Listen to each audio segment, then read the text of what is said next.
সে সংবাদে। মেডিকেলে পুনঃভর্তি পরীক্ষার দাবিতে কাল প্রধানমন্ত্রীর কাছে স্মারকলিপি দেবে আন্দোলনকারীরা। সকালে কেন্দ্রীয় শহীদ মিনারে গণস্বাক্ষর অভিযান, পুলিশের হামলা ও প্রশ্ন ফাঁস নিয়ে ব্যঙ্গচিত্র প্রদর্শনীতে তারা একথা জানান। সে সময় আন্দোলনকারীদের সঙ্গে অভিভাবকরা যোগ দিয়ে বলেন, একটি মহলের স্বার্থ হাসিলের জন্যই তাদের সন্তানরা মেডিকেলে ভর্তি হতে পারছেন না। মফিউর রহমানের রিপোর্ট। প্রশ্ন ফাঁসের অভিযোগে আন্দোলনের 14তম দিনে কেন্দ্রীয় শহীদ মিনারে গণস্বাক্ষরের পাশাপাশি আন্দোলনে পুলিশের হামলা এবং প্রশ্ন ফাঁস নিয়ে ব্যঙ্গচিত্র প্রদর্শনীর আয়োজন করে মেডিকেলে ভর্তিচ্ছুরা। শহীদ মিনার চত্বরে প্রদর্শন করা হয় একটি ব্যঙ্গাত্মক নাটকও। আন্দোলনকারীদের দাবি, প্রশ্ন ফাঁস না হলে তারা মেডিকেলে ভর্তির সুযোগ পেতেন। শুনছি যে যদি তুমি পরিশ্রম করো তুমি তোমার রেজাল্টটা পাবা, কিন্তু এখন তো দেখতেছি আমাদের পরিশ্রমের কোনো মূল্য নাই। দাবি আদায় না হওয়া পর্যন্ত আমাদের আন্দোলন চলবে। আউট ছাড়া যদি কোনো পরীক্ষা হয় তাহলে আমরা সেই পরীক্ষা অংশগ্রহণ করব। আর অভিভাবকরা বলেন, কোনো একটি মহলের চক্রান্তের কারণেই বারবার প্রশ্ন ফাঁস হচ্ছে। এটা দেশের সর্বোচ্চ শিক্ষা প্রতিষ্ঠান, এখানে যদি প্রশ্নপত্র ফাঁস হয় তাহলে মানুষ যাবে আর কোথায়? একটা ভালোভাবে একটা তদন্ত কমিটি গঠন করুক, স্বাস্থ্য অধিদপ্তর ছাড়া, শিক্ষা অধিদপ্তর ছাড়া। আমরা তো চিন্তা করছি আগের দিন প্রশ্ন আউটে ধরা পড়ছে, তার মানে কি প্রশ্ন চেঞ্জ হবে? সে সময় মেডিকেলে সুযোগ পাওয়া দুজন আন্দোলনে সংহতি জানাতে আসলে ভুল বোঝাবুঝির সৃষ্টি হয়।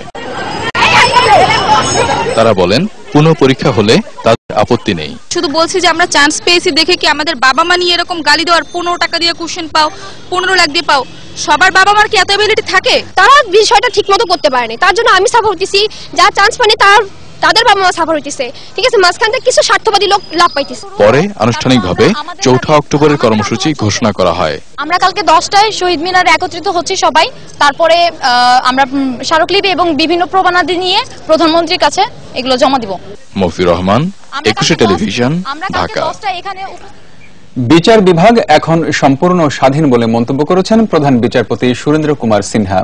শনিবার চট্টগ্রাম বিশ্ববিদ্যালয়ের নবনির্মিত আইন অনুষদ ভবন উদ্বোধনী অনুষ্ঠানে একথা বলেন প্রধানমন্ত্রী। সে সময় কারো ফোন কলে বিচারক প্রভাবিত হওয়ার দিন শেষ হয়ে গেছে বলেও মন্তব্য করেন তিনি। এর আগে ফলক উন্মোচনের মধ্য দিয়ে ভবনের আনুষ্ঠানিক উদ্বোধন করেন প্রধান বিচারপতি। চট্টগ্রাম বিশ্ববিদ্যালয়ের উপাচার্য অধ্যাপক ড ইফতেখার উদ্দিন চৌধুরীর সভাপতিত্বে অনুষ্ঠানে অন্যান্যের মধ্যে মানবাধিকার কমিশনের চেয়ারম্যান ড মিজানুর রহমান উপস্থিত ছিলেন।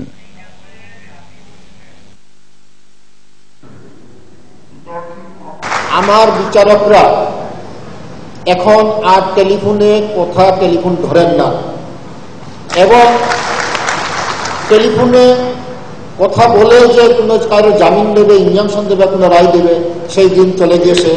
আপনারা দোয়া করবেন, এটা আর বাংলাদেশে হবে না। মানবতা বিরোধী অপরাধের মামলায় মৃত্যুদণ্ডপ্রাপ্ত জামায়াত নেতা আলী আহসান মোহাম্মদ মুজাহিদ নির্ধারিত সময়ের মধ্যেই রিভিউ আবেদন করতে তার আইনজীবীদের নির্দেশনা দিয়েছেন।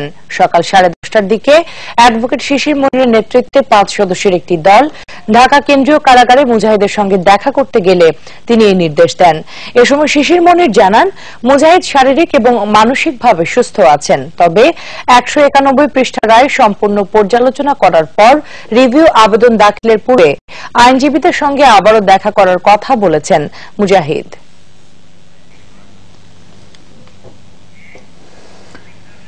চট্টগ্রামের কর্ণফুলী নদীর তলদেশে টানেল নির্মাণের কাজ চলতি বছরের ডিসেম্বরে শুরু করার ঘোষণা দিয়েছেন সড়ক পরিবহন ও সেতুমন্ত্রী ওবায়দুল কাদের।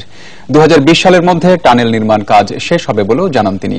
দুপুরে চট্টগ্রাম নৌবাহিনীর ইশাখা ঘাটির ট্রেনিং ব্লকের সম্মেলন কক্ষে টানেল নির্মাণের সঙ্গে সংশ্লিষ্ট প্রতিষ্ঠানের প্রতিনিধিদের নিয়ে অনুষ্ঠিত বৈঠকের পর সাংবাদিকদের একথা জানান মন্ত্রী। বৈঠকে টানেল নির্মাণ কাজ বাস্তবায়ন সম্পর্কিত সমস্যা সমাধান নিয়ে বিস্তারিত আলোচনা হয়। এশিয়ান হাইওয়ের সঙ্গে যুক্ত করার জন্য এই টানেল নির্মাণ করা হচ্ছে বলে জানান তিনি। টানেলটি নির্মাণে খরচ পড়বে 8,500 কোটি টাকা। এর মধ্যে চীন দেবে 5,500 কোটি টাকা।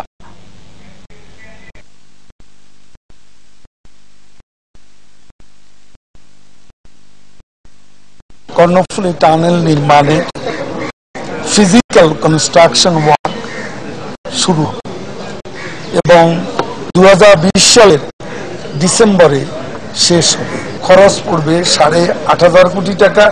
এর মধ্যে 5,000 কোটি টাকা দেবে চাইনিজ গভর্নমেন্ট।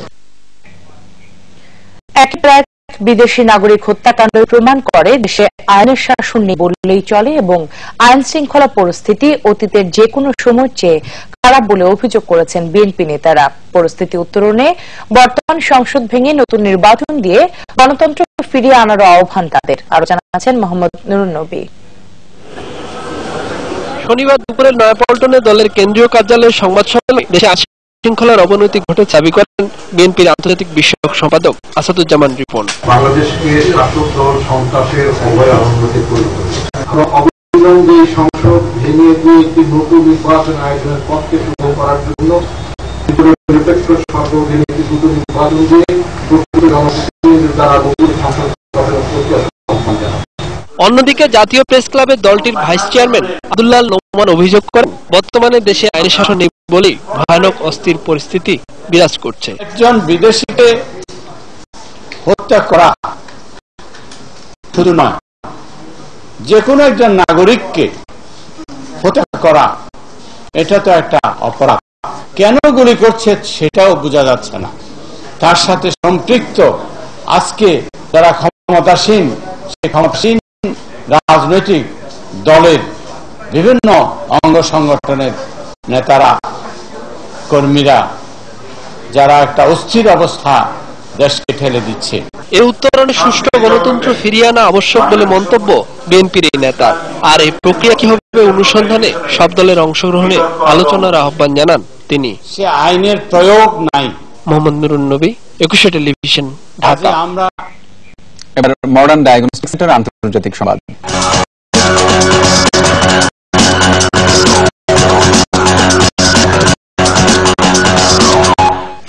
ফ্রান্স ও যুক্তরাজ্যের সীমান্তবর্তী ক্যালাইস শহরে চ্যানেল টানেলে আবারও নিরাপত্তা রক্ষীদের সঙ্গে শরণার্থীদের সংঘর্ষ হয়েছে।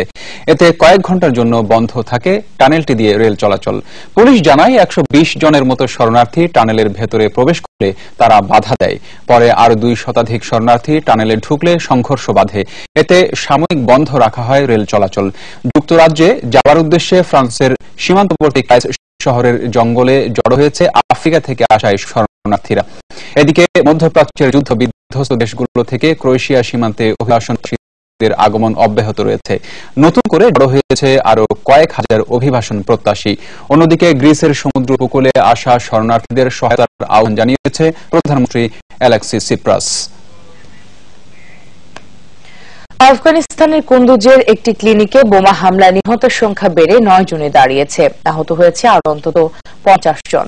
স্বেচ্ছাসেবী মেডিকেল গ্রুপের এই ক্লিনিকটিতে মার্কিন বিমান হামলায় এই হতাহতের ঘটনা ঘটতে পারে বলে এক বিবৃতিতে জানিয়েছে ন্যাটো কর্তৃপক্ষ।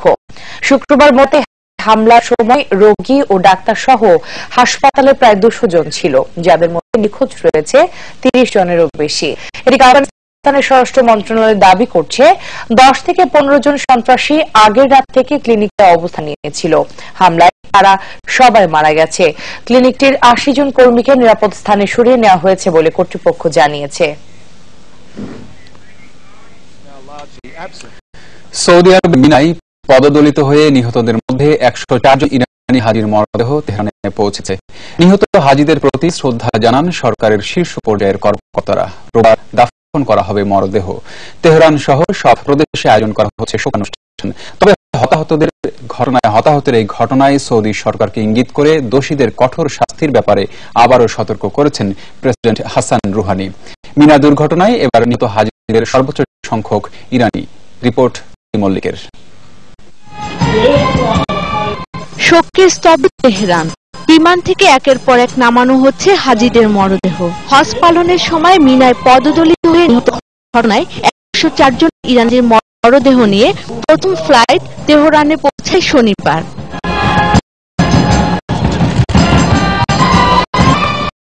বিমানবন্দরে নিহত হাজিদের প্রতি শ্রদ্ধা জানান প্রেসিডেন্ট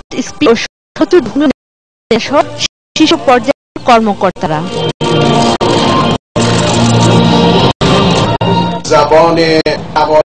এই ঘটনায় আমরা শোকের কথা জানিয়েছি, বলেছি ভ্রাতৃত্বের কথাও। তবে প্রয়োজনে আমরা আরো কঠোর হতে পারি। মিনা দুর্ঘটনার জন্য প্রথম থেকেই সৌদি সরকারকে দায়ী করে আসছে ইরান। এবারও কঠোর সতর্কবাণী উচ্চারণ করলেন ইরানের প্রেসিডেন্ট। এই দুর্ঘটনায় দোষী হোক, যদি প্রমাণ পাই তবে আমাদের প্রিয়জনের এক বিন্দু বৃথা যেতে দেব না। এবছর হতে যান ইরানের 84,000 ধর্মপ্রাণ মুসলমান, যার মধ্যে মিয়া দুর্গায় 465 জন। সংখ্যা জটিলতা এখনো দূর হয়নি। সৌদি সরকার আনুষ্ঠানিকভাবে 69 নিহতের কথা জানালেও ইরান সহ বিভিন্ন দেশের দাবি এই সংখ্যা 1000 বেশি। এ নিয়ে বিশ্বজুড়ে এখনো সমালোচনার মুখে সৌদি সরকার। মল্লিক, খুশি টেলিভিশন। আরেকটা বিরতির সময় হলো, যখন ফিরতে হন অন্যান্য খবরের সঙ্গে আরও থাকবে। গাইবান্ধা শিশুকে গুলি করার ঘটনায় স্থানীয় সংসদকে আসামি করে থানায় মামলা।